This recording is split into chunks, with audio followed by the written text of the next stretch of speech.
किस किस टाइप्स का फीड है जो हम लोग एक्वा फीड्स के फॉर्म में यूज करते हैं, तो उसी के बारे में हमने डिस्क्राइब किया है थोड़ा सा। तो मैं यहाँ पे कुछ डिफिनीशन लिखा हुआ है, फूड क्या है, फीड क्या है, मॉइस्ट फीड क्या है, सेमी मॉइस्ट क्या है, ड्राई फीड क्या है। एज पर हम प्रीवियस क्लास में भी हमने चर्चा किया था फूड क्या है, फीड क्या है, ठीक है। बट यहाँ पे थोड़ा सा मॉइस्ट फीड है, सेमी मॉइस्ट है, ड्राई फीड है, according to basis of moisture इसको क्लासिफाई किया गया है। मॉइस्ट फीड में 35 to 75% मॉइस्चर होता है, सेमी मॉइस्ट में थोड़ा कम होता है उससे, यानी 12 to 35%, एंड ड्राई फीड में 4 to 12%, ठीक है। और ये फूड और फीड में डिफरेंस है, फूड और मच मोर नॉट डिफरेंस, एक तरह से बोल सकते हो तो सिमिलर ही है। बट अगर सपोज दैट किसी सबस्टांस का ही हम लोग यूज कर रहे हैं for the nutritional supports, that is the food. But feed की बात करेंगे तो हम एक मिक्सचर ऑफ फूड, जैसे सपोज दैट कोई हम लोग एनिमल के लिए कोई फूड बना रहे हैं तो उसमें डिफरेंट इंग्रेडिएंट्स का यूज करते हैं, that is called feed. Next है डिफरेंट टाइप्स का डाइट्स जो हम लोग फीड एक्वाकल्चर से प्रिपरेशंस के लिए यूज करते हैं, उसका डिफरेंट क्लासिफिकेशंस दिया हुआ है। इसका दो क्लास है मेनली, एक तो प्रिपरेशन के बेसिस पर, दूसरा है यूज के बेसिस पे। पहला है कि अगर सपोज दैट हम किसी स्पेसीज को एज ए स्टार्टर के रूप में यूज करते हैं तो उसको हम लोग बोलते हैं स्टार्टर फीड, जैसे लार्वल फीड्स वगैरह। अगर हम फ्राई स्टेज के लिए यूज करते हैं तो फ्राई फीड्स, एडवांस के लिए जाते हैं fingerlings feeds, grow out feeds, brooder stock feeds. वो डिपेंड करता है कि हम लोग किस स्टेज को यूज कर रहे हैं, उसके बेसिस पे इसका क्लासिफिकेशन किया हुआ है। दूसरा है हमारा है दूसरा क्लासिफिकेशन है dry and non dry. Dry और नॉन ड्राई तो पता ही है, ड्राई दैट मीन्स कि द ड्राई, और नॉन ड्राई मतलब कि उसमें मॉइस्चर्स होगा। उसी के बेसिस पे अलग अलग क्लासिफिकेशन किया गया है। तो मेनली है मॉइस्चर का डिफरेंस है ड्राई और नॉन ड्राई में। जो हमारा ड्राई है उसमें मॉइस्चर्स फ्री होगा, बट ऐसा नहीं है कि मॉइस्चर्स कंप्लीटली फ्री होगा। Moisture less than 10%, about 5 to 10%, और इट में भी समटाइम्स 11 12 13 14 भी हो सकता है, बट ऐसा नहीं है कि वो कंप्लीटली मॉइस्चर्स फ्री होगा। और फिश के केस की बात बोलते हैं कि फिश के केस में हम लोग ऐसा नहीं कि ड्राई फीड यूज करते हैं तो फिश ड्राई ही यूज करता है, उसको मॉइस्ट फीड चाहिए। जस्ट हमारा माइंड का थिंकिंग है कि हमको ड्राई फीड चाहिए। ड्राई फीड इसीलिए चाहिए ताकि हम उसको स्टोर करके लॉन्ग टर्म के लिए रख सके, वो इकोनॉमिकली फिजिबल बनाने के लिए। अदरवाइज जो फिश है वो तो मॉइस्ट फीड ही यूज करेगा मोस्टली, वाटर में भी जाएगा तो वो डिटोरिएट होगा ही, लीचिंग होबे करेगा तभी वो खाएगा, नहीं तो ऐसा नहीं है कि वो ड्राई और हार्ड को खाता है। तो जस्ट हम लोग हम चाहते हैं कि लॉन्ग टर्म स्टोर करके रखे, अगर हम चाहते हैं कि हमारा इकोनॉमिकल फिजिबल हो, तो इसीलिए हम लोग ड्राई फीड का यूज करते हैं। क्लियरली। और यस सर। हाँ, और ड्राई फीड का भी नॉन ड्राई की बात करेंगे तो नॉन ड्राई में मेनली टू क्लासिफिकेशन है, वेट एंड मॉइस्ट। तो वेट में क्या है कि उसमें क्या है कि मॉइस्चर कंटेंट ज्यादा होगा। तो इसमें जनरली जो रॉ मटेरियल है, जैसे कि रॉ फिश को भी हम लोग क्रश करके देते हैं, या फिर स्लॉटर हाउस जो वेस्ट है, वेस्ट प्रोडक्ट है, जैसे पोल्ट्री वेस्ट वगैरह है, ब्लड मिल वगैरह है, ये सब वेट फीड में आएगा। लेकिन मॉइस्ट फीड कहने का मतलब है कि जैसे कोई इंग्रेडिएंट्स है और उस इंग्रेडिएंट को थोड़ा थोड़ा हम लोग मॉइस्चर डाल करके, वाटर मिक्स करके हम लोग बनाते हैं, that is the moist feed. इसमें मॉइस्चर कंटेंट मच मोर नहीं होगा, लेकिन ऐसा भी नहीं है कि इसमें ड्राई फीड के अकॉर्डिंग टू होगा 10% और 5%, थोड़ा ज्यादा होगा। जैसे मान लीजिए कि हम लोग मस्टर्ड ऑयल केक है या फिर राइस ब्रान है, तो उसमें हम लोग वाटर डाल करके थोड़ा थोड़ा मिक्स कर देते हैं, जस्ट लाइक आटा बनाते हैं ना, वो समझ लो मॉइस्ट फीड हो गया। लेकिन ये ड्राई और वेट फीड में एक डिसएडवांटेज है कि जो हमारा नॉन ड्राई फीड है उसको हम लोग लॉन्ग टर्म के लिए स्टोर नहीं कर सकते, कंटामिनेशन ज्यादा होता है, और इसमें बैक्टीरियल लोड भी ज्यादा होता है, तो ज्यादा है कि डिजीज ट्रांसमिशन का भी ज्यादा चांस होता है। ठीक है। तो और ऐसा कोई डिमार्केशंस नहीं है मॉइस्चर्स के अलावा कि मॉइस्ट और नॉन ड्राई में मॉइस्ट और वेट फीड के में जो डिफरेंस है, मॉइस्चर के अलावा कोई और कोई डिफरेंस नहीं है। अगर मॉइस्चर कंटेंट ज्यादा हो रहा है तो वेट हो जाएगा, मॉइस्चर कंटेंट थोड़ा कम है तो मॉइस्ट हो जाएगा, और बहुत ही कम है 10% के अराउंड है, that is the dry feed. ये डिफरेंट टाइप्स का फीड्स है उसी में ड्राई फीड्स में। तो एक है plate feed, flag feed, powder feed, micro और माइक्रो बाउंड्स और माइक्रो कोटेड। एक क्लियरली है ये प्लेट फीड्स, दैट मीन्स कि प्लेट फॉर्म्स में होगा। फ्लैग फीड्स मतलब फ्लैग होगा, पाउडर फॉर्म्स में ही होगा, माइक्रो इनकैप्सुलेटेड, दैट मीन्स कहने का मतलब है कि हम लोग एक ऐसा फीड बनाते हैं जिसको इनकैप्सुल कर देते हैं। इनकैप्सुल, इनकैप्सुल क्यों बनाते हैं हम लोग? कैप्सूल इसीलिए बनाते हैं ताकि स्लोली रिलीज हो, जहाँ पे उसको पहुंचना है, जितना उसको अमाउंट में चाहिए, ताकि वो बीच में पहले ही वो खत्म नहीं हो, पहले ही वो डिटोरिएट नहीं हो, जितना टाइम उसको चाहिए उतना टाइम के लिए वो रहे, इसीलिए हम लोग कैप्सुलेटेड करते हैं उसको। पाउडर फॉर्म है, जैसे मान लीजिए कि बहुत हार्ड फीड है, वो फिश उसको इजीली कंज्यूम नहीं कर रहा है, तो उसको हम लोग ग्राइंड करते हैं, पाउडर फॉर्म बनाते हैं और फिर उसको हम लोग देते हैं। उसके बाद हम फ्लैग फीड्स, तो फ्लैग है जनरली हम लोग क्या बोलते हैं, गोला वगैरह बनाते हैं, फिर उसको फ्लैकिंग करते हैं। माइक्रो इन क्या बोलते हैं, माइक्रो बाउंड, जैसे सपोज दैट कोई न्यूट्रिएंट है उसका लीचिंग ज्यादा हो रहा है, जैसे डालते ही वाटर में लीचिंग शुरू हो जा रहा है, तो उसके लिए हम लोग क्या करते हैं कि कुछ ऐसा सबस्टांस डालते हैं, अल्जीनेट्स वगैरह, ताकि वो क्या होकर बाउंड होकर रहे, बाउंड होकर रखे, तो उससे क्या होगा, थोड़ा लॉन्ग टर्म के लिए वो उसमें रह सकता है। माइक्रो कोटेड है, जैसे कोटिंग करते हैं हम लोग ऊपर से, जैसे फीड है और उसको ऊपर से कोटिंग करते हैं हम लोग, जैसे किसी लिपिड लेयर का कोटिंग कर दिए और किसी जेल का कोटिंग कर दिए। ये सब हम लोग जनरली, जो लास्ट है, जो माइक्रो बाउंड है, माइक्रो कोटेड है और माइक्रो इनकैप्सुलेटेड है, जनरली हम लोग मेडिसिन वगैरह, मेडिकेटेड फीड बनाते हैं, उस सब में ज्यादा यूज करते हैं, लार्वल फीड वगैरह के लिए यूज करते हैं। बट जनरली जो एक्वाकल्चर है वहाँ पे हम लोग ये सब यूज नहीं करते, वो कॉस्टली भी है, संभव भी नहीं है। तो जनरली रिसर्च पर्पज से और जो मेडिकेटेड फीड है, जहाँ पे कॉस्टली फीड इंग्रेडिएंट्स है या फिर कोई भी सब्सटेंस का यूज करते हैं, उसके लिए हम लोग यूज करते हैं। ये है जस्ट फिगर एक दिया हुआ है, फ्लोटिंग फीड और सिंकिंग फीड। जब हम ड्राई फीड का बात करेंगे तो उसमें दो क्लासिफिकेशन आएगा, पहला तो एक होता है फ्लोटिंग और दूसरा होता है सिंकिंग। फ्लोटिंग दैट मीन्स की जो सरफेस पे फ्लोट करता है, सिंकिंग दैट मीन्स की वो बॉटम में चला जाता है। तो वो हम लोग यूज करते हैं अकॉर्डिंग टू स्पेसीज के बेसिस पर। बहुत सारा ऐसा स्पेसीज होता है जो सरफेस फीडर होता है, बहुत सारा ऐसा स्पेसीज है जो बॉटम फीडर होता है। तो जनरली जो सरफेस फीडर होता है उसको हम लोग लिए फ्लोटिंग फीड यूज करते हैं, सिंकिंग वगैरह जो बॉटम फीडर होता है उसको हम लोग सिंकिंग फीड वगैरह यूज करते हैं। तो ये जो पिलेट बनाने का जो प्रोसेस है, पिलेट्स, तो एक डिफिनिट शेप हम लोग देते हैं मैकेनिकल प्रोसेस के थ्रू। दैट इज हम लोग उसको एक तरह से बोल सकते हैं कि एक्सट्रूडिंग करते हैं, एक्सट्रूजन बोलते हैं। तो जो हम लोग कंपैक्टिंग करते हैं, वो कंपैक्टिंग एक मैकेनिकल प्रोसेस के थ्रू होता है, एक डाई होता है और वो रोटेट करता है, वो कंपैक्टिंग करता है, प्रेस करता है, ताकि वो एक डिफिनिट शेप में आ जाए। तो एक मैकेनिकल प्रोसेस है ये, ठीक है। और इससे क्या होता है कि उसमें जो है कि हार्डनेस बढ़ जाता है, उसका ड्यूरेबिलिटी बढ़ जाएगा और फिर उसकी स्टेबिलिटी इंक्रीज कर जाती है। और जैसे ही उसकी इंक्रीज करेगी, तो अगर फ्लोटिंग है वो तो फ्लोट करेगा सरफेस पर लॉन्ग टाइम के लिए। लॉन्ग टाइम कहने का मतलब ऐसा नहीं कि बहुत time, 2 hour, 3 hour, 1.5 hour, 1 hour, यही ऐसा नहीं कि 2 दिन 3 दिन तक फ्लोट करे, वैसा भी नहीं है। और दूसरा है कि अगर वो सिंकिंग फीड है तो उसकी सिंकिंग रेट हाई हो जाएगी, जैसे ही हम लोग वाटर में डालेंगे वो बॉटम में चला जाएगा, सेटल हो जाएगा, ठीक है। तो अगर हम ऐसा नहीं करेंगे तो बहुत सारा ऐसा न्यूट्रिएंट है, जैसे विटामिन है, मिनरल्स है, वो क्या होगा, तुरंत लीच हो जाएगा, वाटर में सोलुबल हो जाएगा, जैसे वाटर सोलुबल, तो फिश को न्यूट्रिएंट नहीं मिल पाएगा। तो इसीलिए हम लोग पिलेट फीड का ये कंसेप्ट है। और ये पिलेट फीड जो है, इसको डिवाइड किया गया है 3 क्लासिफिकेशन में, कंप्रेस, एक्सपेंड और एक्सट्रूडेड। कंप्रेस्ड करने का मतलब है कंप्रेस करके, और एक्सपेंड करने का मतलब है कि कंप्रेस तो करते हैं लेकिन थोड़ा सा वो एक्सपेंड कर जाता है, फूल जाता है। और एक्सट्रूजन कहने का मतलब है कि उसमें हाई प्रेशर पे वो बनाते हैं। जैसे मान लेते हैं कि ये जो मशीन है, एक्सट्रूजन मशीन जो होता है, उसमें हाई प्रेशर पर हम लोग वो पिलेट बनाते हैं। तो ये 3 क्लासिफिकेशन है। तो पहला हो गया हमारा कंप्रेस, जिसमें हम लोग क्या करते हैं कि पहले इंग्रेडिएंट को ग्राइंडिंग करते हैं, और ग्राइंडिंग करने के बाद हम लोग हाई स्टीम पे, ठीक है, इसको हम स्टीम प्लीटिंग भी बोलते हैं। इसमें हाई स्टीम रखा जाता है, और स्टीम ऐसा नहीं है कि बहुत लॉन्ग टर्म के लिए रखते हैं, हम लोग 5 to 20 सेकंड्स के लिए डालते हैं। ज्यादा लॉन्ग टाइम के लिए हम लोग नहीं डालते हैं, इसीलिए कि बहुत सारा ऐसा न्यूट्रिएंट है जो हीट लेवल होता है, तो वो खत्म हो जाएगा, उसका कोई मीनिंग नहीं रहेगा। तो बहुत शॉर्ट टर्म के लिए हम लोग हाई टेम्परेचर डालते हैं, ताकि उसका कॉम्पैक्टनेस आ जाए, उसमें हार्डनेस आ जाए, ठीक है। तो ये हमारा हो गया कंप्रेस। तो लेकिन इसके साथ प्रॉब्लम क्या है कि इसमें जो मॉइस्चर कंटेंट है और लिपिड जो है वो इसकी क्वालिटी को इफेक्ट करता है। तो इसमें हम लोग जनरली हाई लिपिड कंटेंट नहीं डाल सकते।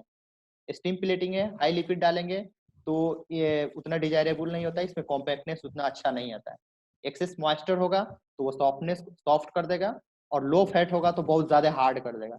तो जनरली जो होता है इसमें लिपिड लेवल जो होता है लेस देन 10%, बट ऐसा नहीं है कि 1 और 2% हो, 2-3% तो रिक्वायरमेंट हो उसके अकॉर्डिंग टू चाहिए। लेकिन किसी किसी स्पीसीज को हाई लिपिड अगर रिक्वायरमेंट है तो उसके लिए हम लोग कंप्रेस्ड फिलेट फीड का यूज नहीं करते, क्योंकि इसमें कॉम्पैक्टनेस उतना अच्छा नहीं आता, उसकी ड्यूरेबिलिटी उतनी अच्छी नहीं होती, उसका हार्डनेस उतना अच्छा नहीं होता है, तो ये हम लोग नहीं करते। यही है उसका क्या एडवांटेज डिसएडवांटेज दिया हुआ है, जैसे कि रूम टेम्परेचर पे स्टोर कर सकते हैं, ठीक है, लिपिड का कंटेंट मोर देन 10% या 7% नहीं ले सकते हैं, ठीक है, उसके डालने से उसकी ड्यूरेबिलिटी कम हो जाएगी। एक्सपेंडेड है, एक्सपेंडेड कहने का मतलब कि पहले हाई प्रेशर पर देते हैं और फिर क्या होता है वो एक्सपेंड कर जाता है, that is the expand fillet. इसमें एक एंगुलर एक्सपेंडर होता है जो एक्सपेंड करता है, पहले वो प्रेशर देता है, फिर वो प्रेशर से रिलीज होगा तो वो फीड क्या हो जाएगा, एक्सपेंड कर जाएगा, that is the expand fillet, ठीक है। तो इसमें क्या होता है कि जब हाई प्रेशर डालते हैं तो हम वन टाइम्स और भी यूज किए थे जिलेटिनाइजेशन।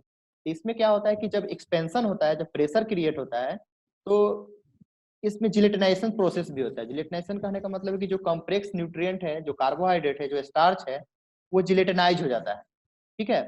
तो जिलेटिनाइज होगा तो इसका मिक्सिंग भी और आसान हो जाता है, जो कॉम्प्लेक्स है वो अच्छे से नहीं मिल पाता है, तो जो न्यूट्रिएंट ब्रेकडाउन होगा, जो कॉम्प्लेक्स मॉलिक्यूल है, जो स्टार्च है, कार्बोहाइड्रेट है, वो क्या होगा, इजिली वो मिक्स कर जाएगा, ठीक है। तो उसमें क्या होगा कि जब इजिली वो मिक्स करेगा, जो होमोजेनाइज होगा, तो उसमें कॉम्पैक्टनेस बोल सकते हैं या फिर क्या बोल सकते हैं कि हार्डनेस बोल सकते हैं, और फिर ड्यूरेबिलिटी उसका इंक्रीज कर जाता है, तो ये है। और इसमें हम लोग लिपिड परसेंटेज ज्यादा यूज कर सकते हैं। ये एक्सट्रूडेड है, एक्सट्रूडेड है मतलब कहने का मतलब है कि एक्सट्रूजन हम लोग देते हैं इसमें, मतलब टेम्परेचर एंड प्रेशर दोनों हम लोग देते हैं, ठीक है।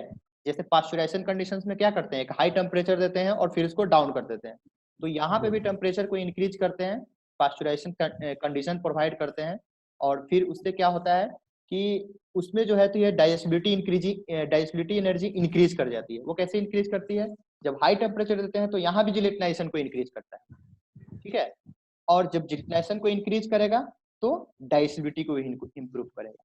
तो ये है हमारा एक्सट्रूडेड ड्राई फिलेट, ठीक है।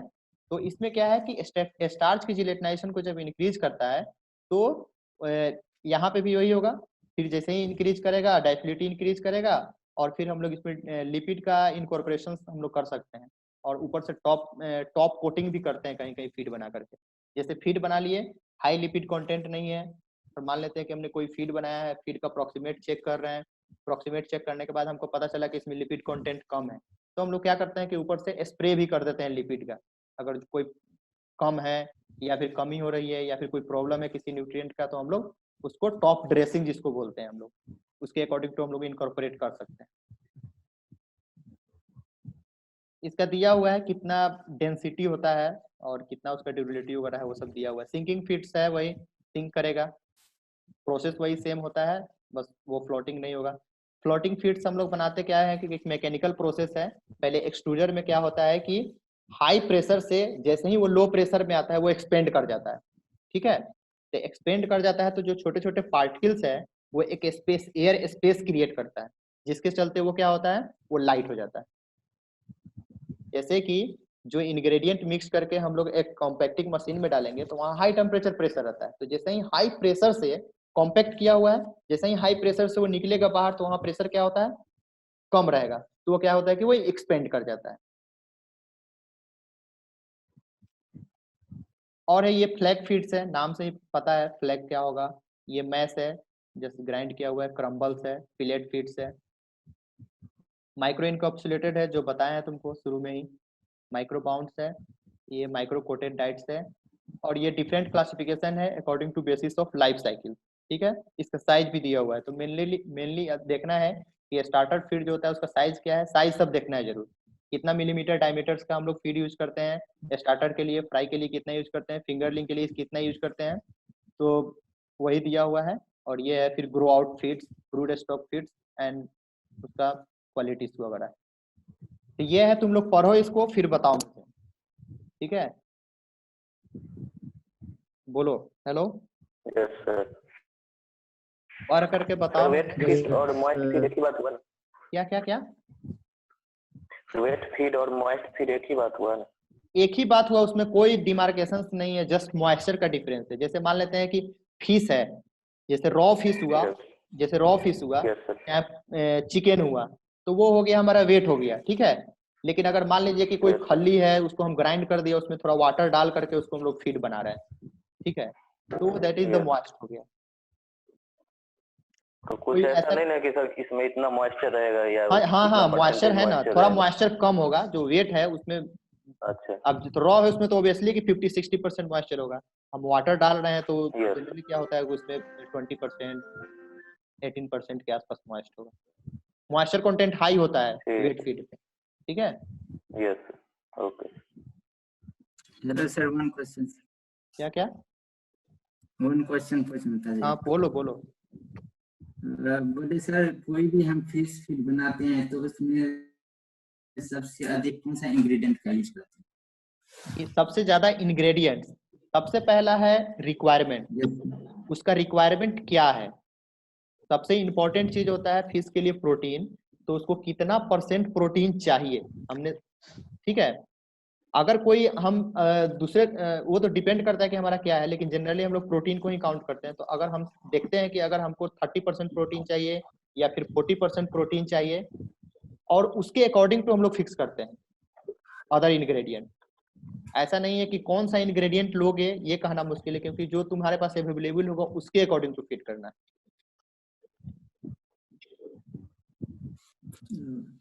तो, तो सर मतलब ऐसा तो होगा ना, जो मतलब कोई भी इंग्रेडिएंट जैसे यूज कर रहे हैं वो हाँ। फिश के ग्रोथ को ज्यादा सपोर्ट। तो वो तो डिफरेंट स्पेसीज का अलग, वो तो ये नहीं है कि हाँ कौन सा इंग्रेडिएंट होकर ज्यादा प्रीफर करेगा। अब वो तो टेस्टिंग करने पे पता चलेगा। जैसे कि मान लेते हैं कि कोई ऐसा फार्मर है, जैसे आंध्र प्रदेश में जाओगे तो राइस ब्रान का बहुत यूज करता है, क्योंकि वहाँ पे राइस ब्रान की अवेलेबिलिटी भी है और फिश भी अच्छे से खाता है। लेकिन जब बिहार की बात करोगे तो यहाँ राइस ब्रान की अवेलेबिलिटी नहीं है, यहाँ जियोनेसी का यूज करता है ज्यादा। तुमको अवेलेबिलिटी भी देखनी है, न्यूट्रिएंट क्वालिटी भी देखनी है, और सस्ता भी देखना है। तो वो डिपेंड करता है लोकेलिटी पे। सर को हाँ बोलो। हेलो सर, प्रोटीन के बाद लिमिटिंग है, क्या क्या क्या प्रोटीन कौन के सा बाद ज्यादा ग्रोथ होगा? क्या? प्रोटीन लिमिटिंग फैक्टर क्या है ग्रोथ के लिए? प्रोटीन के अलावा लिमिटिंग फैक्टर क्या है ग्रोथ के लिए? देखो ऐसा कुछ नहीं है कि कोई एक स्पेसिफिक न्यूट्रिएंट ही लिमिटिंग फैक्टर है, ठीक है। लेकिन फिश जो होता है प्रोटीन को ज्यादा क्या बोलते हैं कि अच्छे से यूज करता है, और प्रोटीन रिक्वायरमेंट ही मेन है, कॉस्टली भी है। तो उसके अलावा लिपिड्स है, मिनरल्स है, विटामिन है, ये ऐसा नहीं है कि उस सबका रिक्वायरमेंट नहीं है, वो सब जरूरत है। अब ऐसा नहीं है कि हम प्रोटीन दे दिए और मिनरल्स विटामिन नहीं दे रहे तो उसमें ग्रोथ इनहेंस हो जाएगा, ऐसा नहीं है। उसके लिए लिमिटिंग कुछ भी नहीं है कि हाँ स्पेसिफिक एक चीज देने से हो जाएगा, उसको ऑल न्यूट्रिएंट चाहिए। लेकिन हम लोग प्रोटीन पर ज्यादा फोकस करते हैं, क्योंकि प्रोटीन डायरेक्टली कोरिलेटेड होता है किसके ग्रोथ से, क्योंकि जो मसल ग्रोथ होता है वो प्रोटीन का ही तो एक्रेशन होता है। लेकिन उस ग्रोथ को सपोर्ट करने के लिए लिपिड, प्रोटीन, मिनरल्स वगैरह सब चाहिए उसको। यस सर, वो जो हाँ बोलो। पानी में जो न्यूट्रिएंट रहता है वो यूज नहीं, वाटर में जो न्यूट्रिएंट रहता है। काहे नहीं यूज करेगा, क्यों नहीं करेगा? तो पानी तो पीता नहीं है फिश, तो फिर से कैसे यूज करेगा? ऐसा पानी फिश पीता नहीं है, कौन सा फिश पानी नहीं पीता है? सर तो सब तो अंदर जाता है गिल के थ्रू, लेकिन वो मतलब वो डाइजेस्टिव ट्रैक में नहीं जाता है सर उसके। हाँ तो डाइजेस्टिव ट्रैक में नहीं जाता है, तो पानी में जो न्यूट्रिएंट है, ऐसा थोड़ी कि पानी पिएगा ही तो न्यूट्रिएंट जाएगा। पानी में जो न्यूट्रिएंट है उस न्यूट्रिएंट के थ्रू प्राइमरी प्रोडक्टिविटी को एनहेंस करेगा। यस यस, तो उसको तो कंज्यूम करेगा ना, ऐसा थोड़ी कि हम डायरेक्टली उसी को लेंगे। हाँ हाँ हाँ, यस सर, ये सर हाँ बोलो। सर जो इनकैप्सुलेटेड फीड है उसमें स्टार्च यूज करते हैं या फिर लिपिड सर? क्या इनकैप्सुलेटेड? इनकैप्सुलेशन के लिए, हाँ इनकैप्सुलेशन के लिए क्या यूज करेंगे सर? इनकैप्सुलेशन के लिए स्टार्च या फिर लिपिड? तो ये जो हम बताएं वो माइक्रो इनकैप्सुलेशन Yes, के लिए हम लोग कोटिंग करते हैं, Yes, ठीक sir. है ना। जैसे कि जो बहुत सारा ऐसे कार्बोहाइड्रेट Yes, sir. मॉलिक्यूल्स है उसका हम कोटिंग करते हैं, ठीक है। जैसे एल्जीनेट हुआ, एल्जेनिक एसिड्स वगैरह होता है ना, जो सीवेट प्रोडक्ट्स वगैरह है, उसका हम लोग कोटिंग करते हैं, Yes, sir. उस सब का यूज करते हैं। स्टार्च वगैरह का भी यूज करते हैं, जो बाइंड कर सके, कोट कर सके, जेली लाइक जो सबस्टांस हो, जो जेल बन सके, जो कोटिंग करे, बाइंड करे, उसी का यूज करते हैं। अगर अगर हाँ करते यस हैं, सर, पर ऐसा नहीं है, वो सब अब इतना नहीं है कि वो सब का ज्यादा यूज कर देना है ताकि वो डाइजेस्ट ही नहीं हो पाए, जस्ट एक बाइंडर के फॉर्म पे यूज करना है। तो हम लोग पहले वो उसमें सेलेक्ट करते हैं कि हम किसका यूज करें ताकि वो फिश के लिए हार्मफुल नहीं हो और डाइजेस्टिव भी हो, तो हम उस मटेरियल का सबसे पहले सिलेक्शन करते हैं। एल्जिनेट्स का यूज करते हैं, जिलेटिन का यूज करते हैं। केवल मेडिसिनल पर्पस के लिए सर इनकैप्सुलेटेड जो फीड हो गया वो केवल ऑब्वियसली मेडिसिनल। इनकैप्सुलेटेड हम लोग एक्वाकल्चर फार्म में यूज कर पाएंगे, सकेंगे ही नहीं, उतना यूज ही नहीं पाएंगे, इतना ना वो Yes, कॉस्टली sir. हो जाएगा कि वो नहीं संभव है। वो जस्ट किसी स्पेसिफिक पर्पस के लिए, जैसे कहीं ट्रायल कर रहे हैं कि ये चीज डालने से क्या होगा, हम चाहते हैं कंट्रोल रिलीज करना, एक ही बार में वो रिलीज नहीं हो जाए, ये सब। यस सर, और कुछ क्लासेस जो है, ठीक है, हेलो, कुछ क्लासेस यस सर, बाहर के भी टीचर लेंगे, ठीक है, तो उसके लिए हम लोग अरेंज कर रहे हैं, कुछ कराना भी। Yes sir. तो हम देखते हैं, एक दो टॉपिक है, फिर शेड्यूलिंग करेंगे तो फिर बताएंगे। और कोई दिक्कत है तो ठीक। पूछ सकते हो, स्लाइड को पहले पढ़ो, अब पूरा ओवरऑल तो इस पर एक्सप्लेन नहीं हो पाता है ठीक से, तो अगर किसी को कहीं पे भी डाउट है तो पूछ सकते हो कि सर इस स्लाइड नंबर में प्रॉब्लम है क्या। अब सर यस सर, ठीक है सर। हाँ ठीक है।